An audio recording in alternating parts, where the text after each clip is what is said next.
Damai sejahtera Allah yang melampaui segenap akal budi, kiranya menguasai hati, akal, dan pikiran dalam Kristus Yesus Tuhan kita. Amin. Shalom, selamat pagi saudaraku.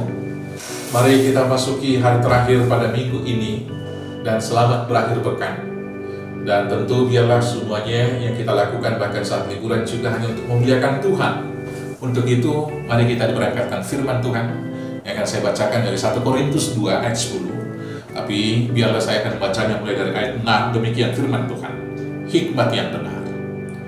Sungguh pun demikian kami memberitakan hikmat di kalangan mereka yang telah matang, yaitu hikmat yang bukan dari dunia ini, dan yang bukan dari penguasa-penguasa dunia ini, yaitu penguasa-penguasa yang akan ditiadakan. Tetapi yang kami beritakan ialah hikmat Allah yang tersembunyi dan rahasia, yang sebelum dunia dijadikan telah disediakan Allah bagi kemuliaan kita. Tidak ada dari penguasa dunia ini yang mengenalnya, sebab kalau sekiranya mereka mengenalnya, mereka tidak menyalibkan Tuhan yang mulia. Tetapi seperti ada tertulis, apa yang tidak pernah dilihat oleh mata, dan tidak pernah didengar oleh telinga, dan yang tidak pernah timbul dalam hati manusia, semua yang disediakan Allah untuk mereka yang mengasihi Dia. Karena kepada kita Allah telah menyatakannya oleh Roh, sebab Roh menyelidiki segala sesuatu, bahkan hal-hal yang tersembunyi dalam diri Allah. Demikianlah firman Tuhan. Saudara-saudaraku yang terkasih, dalam pemberitaannya Paulus tidak mengandalkan hikmat dunia. Dia tidak melakukan apologet teologi yang canggih, bukan sebuah argumentasi logis yang hebat, bukan perjabaran ilmiah yang matematis. Tetapi saudara-saudaraku yang terkasih, dia memberi katakan dengan kekuatan daripada Roh Kudus. Dia melakukan hal demikian supaya orang-orang Korintus tidak bergantung dalam mengimani dan mempercayai Yesus Kristus pada hikmat manusia. Dikatakan demikian tadi di dalam firman kita yang kita baca, dikatakan supaya iman kamu jangan bergantung pada hikmat manusia, tetapi pada kekuatan Allah.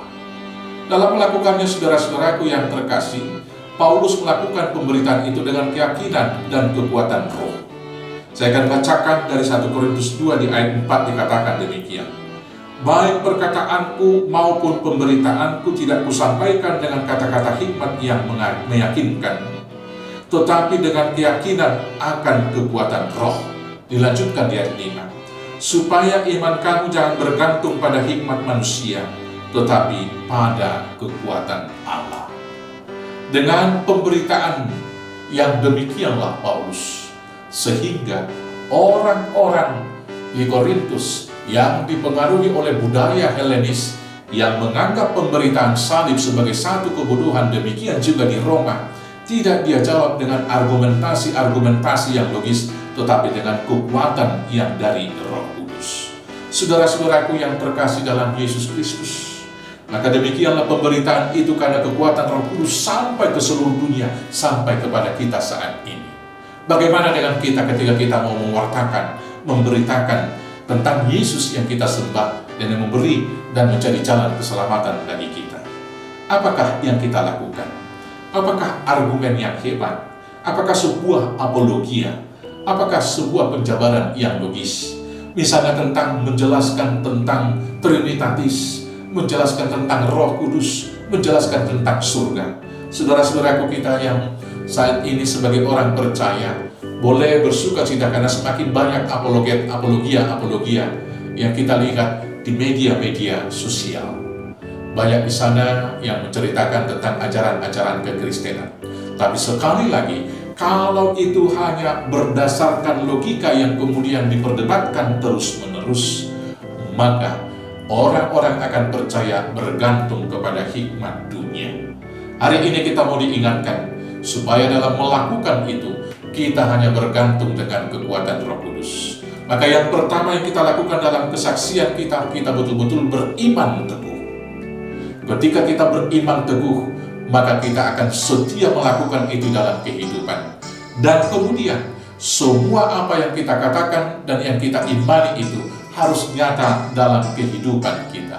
Dengan demikianlah Roh Kudus akan bekerja, menjelaskan kepada sekitar kita, sehingga akan banyak orang dimenangkan, bukan karena kepintaran kita berargumen, tetapi karena kuasa kuat daripada Roh Kudus. Karena apa? Apa yang tidak pernah didengar oleh manusia, apa yang tidak pernah dilihat, dan apa yang tidak pernah muncul di hati manusia, itu yang akan dijelaskan oleh Roh Kudus. Dan hanya Roh Kudus yang berkuasa menjelaskan itu. Karena kepada kita Allah telah menyatakannya oleh Roh, sebab Roh menyelidiki segala sesuatu, bahkan hal-hal yang tersembunyi dari Allah.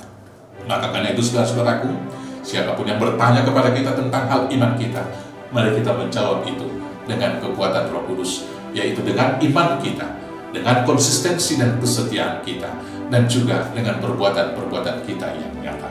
Biarlah Roh Kudus yang membimbing kita. Tuhan Yesus memberkati. Amin. Kita bersatu dalam doa. Terima kasih Bapa yang baik, Roh Kudus yang membimbing menuntun kami untuk mengenal Tuhan.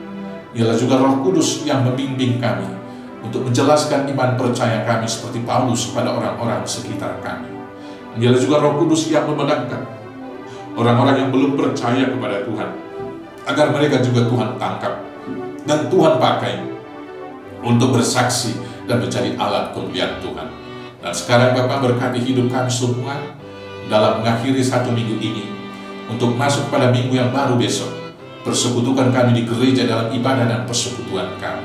Terima kasih Bapa, jauhkan penyakit COVID-19, baik juga Omikron, dan juga varian-varian apapun yang mengikut nantinya. Tuhan mampukan kami hidup sehat dan mengalahkan semua virus yang ada. Terima kasih Bapa, inilah doa kami. Kami naikkan dalam nama Yesus Kristus Tuhan Juru Selamat kami yang hidup. Amin. Shalom, selamat berakhir pekan.